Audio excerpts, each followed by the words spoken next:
សូមជម្រាបសួរពុកម៉ែបងប្អូនទាំងអស់គ្នាសូមស្វាគមន៍ដែលបានចូលមកកាន់ការឲ្យតម្រុយឆ្នោតយួនរបស់ Channel ពូឆ្នោតរបស់ Admin ថ្ងៃនេះ Admin មានលេខល្អៗសម្រាប់ចែកជូនពុកម៉ែបងប្អូនទាំងអស់គ្នាយកទៅផ្សងសំណាងឆ្នោតយួនថ្ងៃទី3 ខែមេសាឆ្នាំ2026 Admin មានលេខតូចនិងលេខធំសម្រាប់ចែកជូនពុកម៉ែបងប្អូនទាំងអស់គ្នាដោយមិនគិតថ្លៃនោះទេមុននឹងចូលទៅកាន់តម្រុយ Admin សូមឲ្យពុកម៉ែបងប្អូនទាំងអស់គ្នាជួយចុចជាវ Subscribe ឲ្យមេដៃនិង Comment ឲ្យ Admin ម្នាក់មួយផងទុកថាឲ្យកម្លាំងចិត្ត Admin ដើម្បី Admin ចេញនៅវីដេអូតម្រុយថ្មីៗសម្រាប់ចែកជូនពុកម៉ែបងប្អូនទាំងអស់គ្នាជាបន្តទៀតឥឡូវនេះពុកម៉ែបងប្អូនទាំងអស់គ្នាយើងចូលមកតម្រុយតែម្ដងចំពោះពីលេខឬលេខតូច Admin ឲ្យលេខ24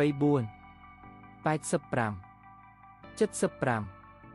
19ចំពោះ3លេខឬលេខធំប៉ុស ABCD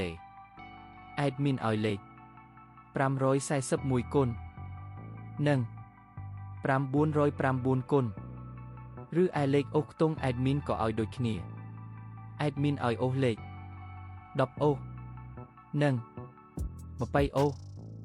ឥឡូវនេះតម្រុយរបស់យើងបានដល់ទីបញ្ចប់ហើយ Admin សូមជូនពរពុកម៉ែបងប្អូនទាំងអស់គ្នាដែលបានយកលេខតម្រុយ Admin ទៅចាក់ផ្សងសំណាង Admin សូមជូនពរឲ្យចាក់ត្រូវទាំងលេខតូចនិងលេខធំហេងលុយចូលទាំងអស់គ្នា